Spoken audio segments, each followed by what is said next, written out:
Welcome back to This is Baseball. My name is Brandon Johnson.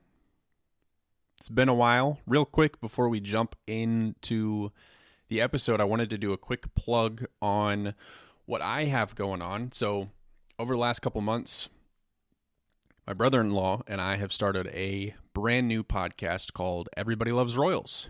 And this is a weekly podcast specifically covering the Kansas City Royals.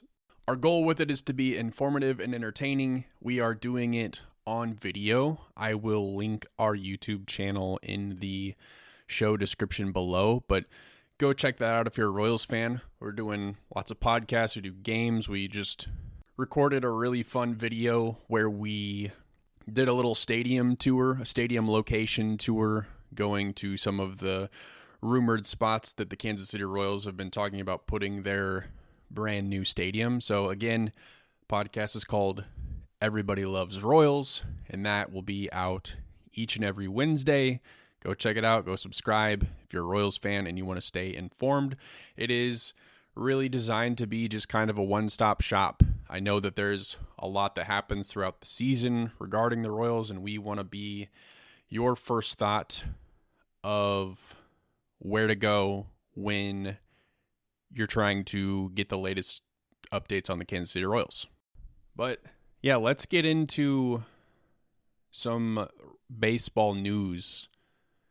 And I feel like we need to talk about the Los Angeles Dodgers and what they have done this offseason. They signed Edwin Diaz to a 3-year, $69 million deal.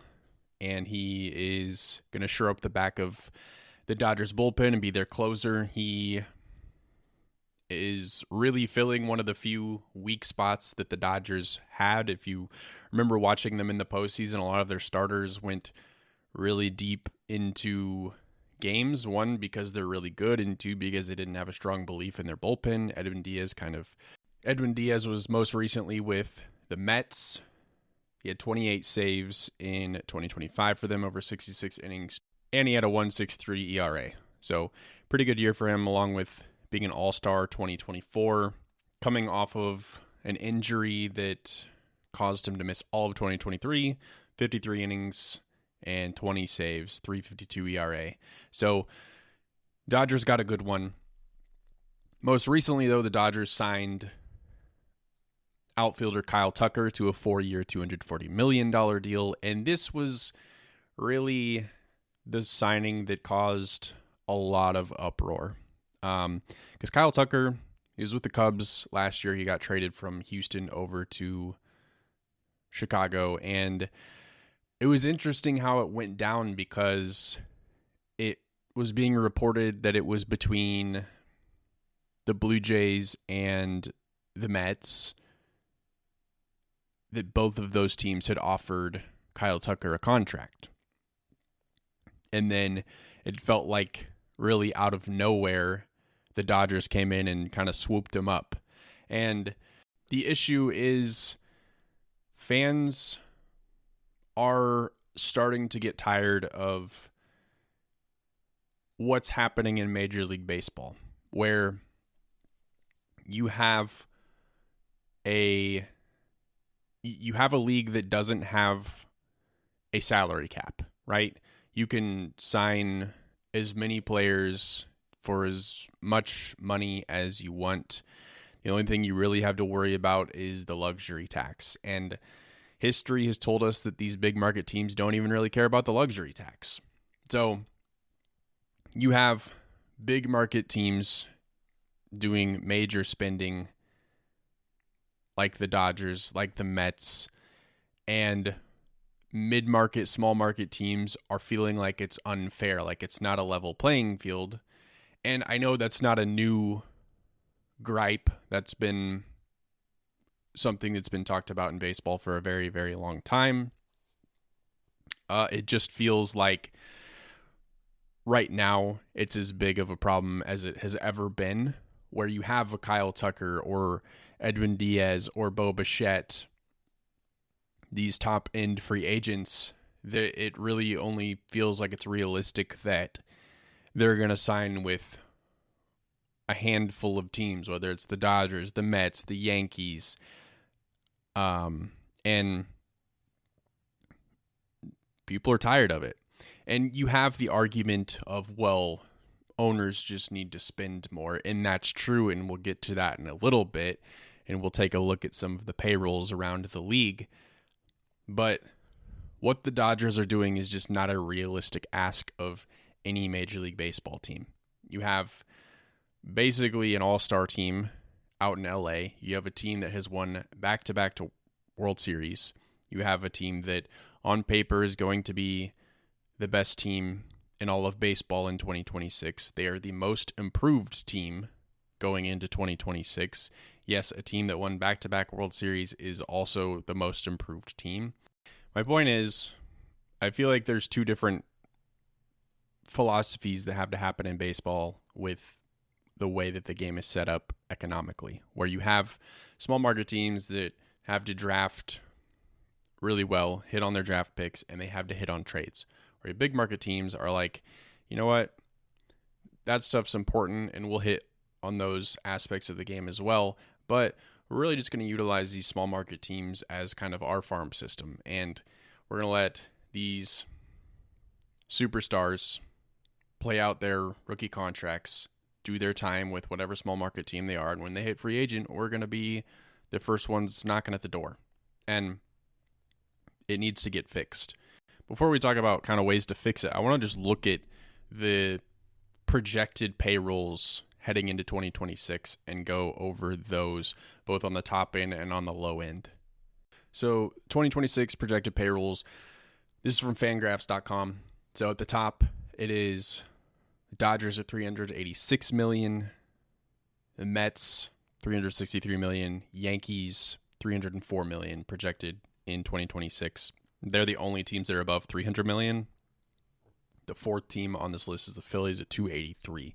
But going to the bottom of this list, while you can say that the spending is out of control, the lack of spending is also a major issue, where you have teams 30th in payroll, projected payroll in 2026, according to Fangraphs. The Miami Marlins, $69 million.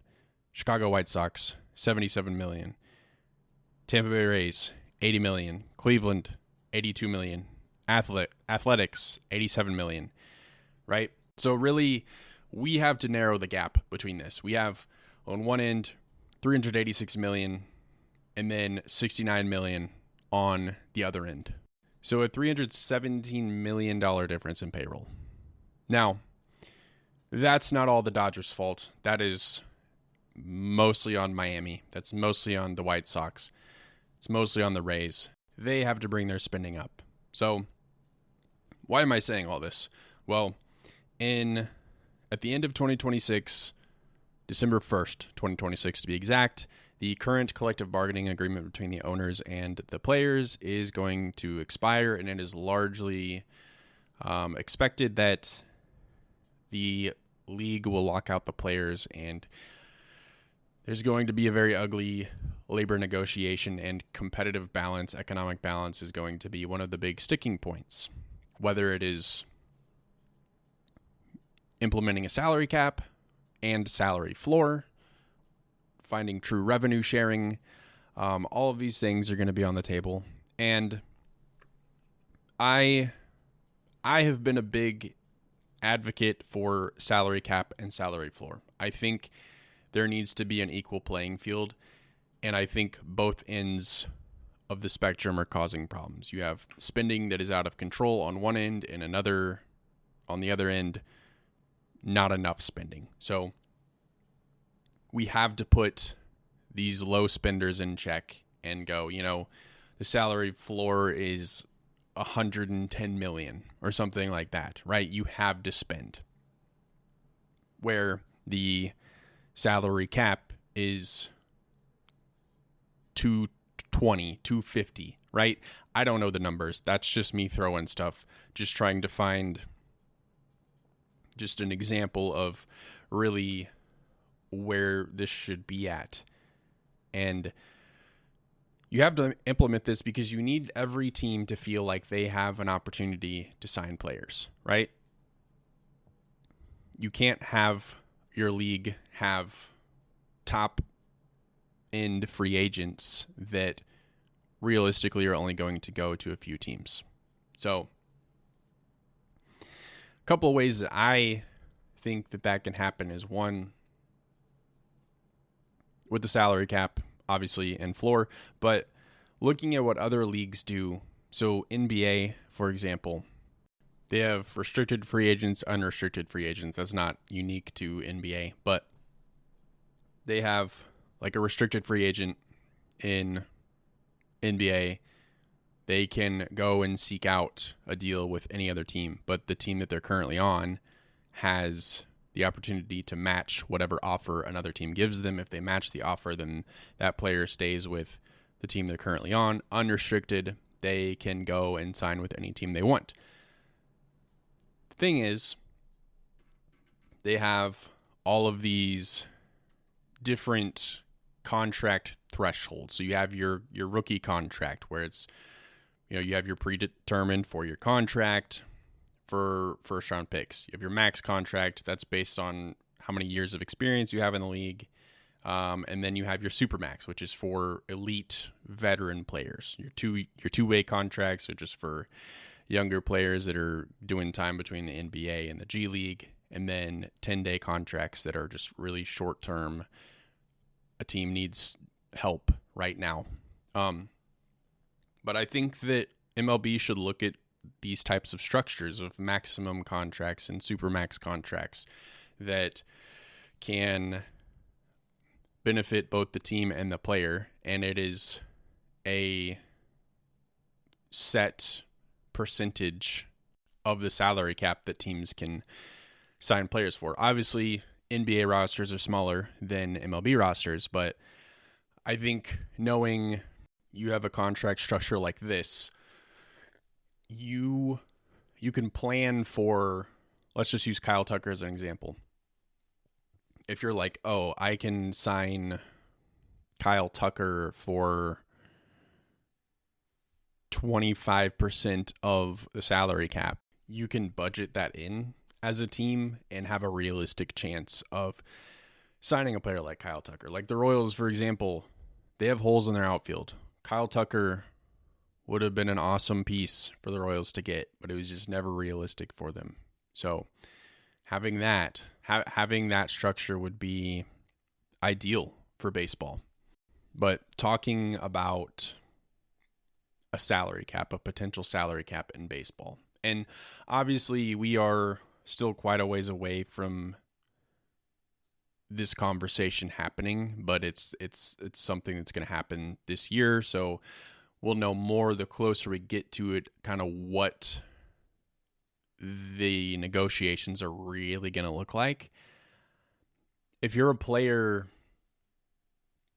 you don't really have a lot of incentive to implement a salary cap. If I'm Shohei Ohtani and I can sign a $700 million deal, if I'm Juan Soto and I can sign a $760 million deal, and name whatever player and what major deal they're getting, if I know that I'm coming up in free agency, why would I sign up for a salary cap if I'm a player where I have to make way less money than I would have in a different environment? Now, the argument for me is really how much money is enough money. And, Kyle Tucker, $240 million deal, that's to me, that's enough, right? Because right now, the way that MLB is structured, we're very close to having a $1 billion contract signed by a player. Now, one thing that really I haven't mentioned yet that I want to mention now is the loophole that the Dodgers have been using that is well within the rules, is they've been deferring contracts. So you have like Shohei Ohtani, who's $700 million deal, but he's making $2 million a year for 10 years. And then at the end of 10 years, he'll really start to make money. And he did that in order to allow the Dodgers to open up their competitive window now. And you could go, well, why aren't other teams doing deferred deals? Well, that's a fair question, but I think that's a loophole that is likely going to get closed during this CBA. I think it was an oversight last time through, but I am not anti-deferred money, but I'm anti 90% of your contract being deferred. I think that needs to be fixed. I think you should be allowed to defer contracts in some capacity, but we can't be doing what they did with Shohei Ohtani. But it's an interesting time for Major League Baseball because really after the Kyle Tucker deal went down, the fan mindset really flipped, where all of a sudden people were like, you know what? Let's miss games in 2027 and get this fixed. And I don't love the idea of missing games because I think that's a negative for your sport. But at the end of the day, if you are the owners and you are the players, you have to take into account the fans, because without fans, you don't have a league. Without viewership, you don't have a league. So what do the fans want? The fans want to feel like the playing field is leveled. How do we do that? Salary cap, contract structure.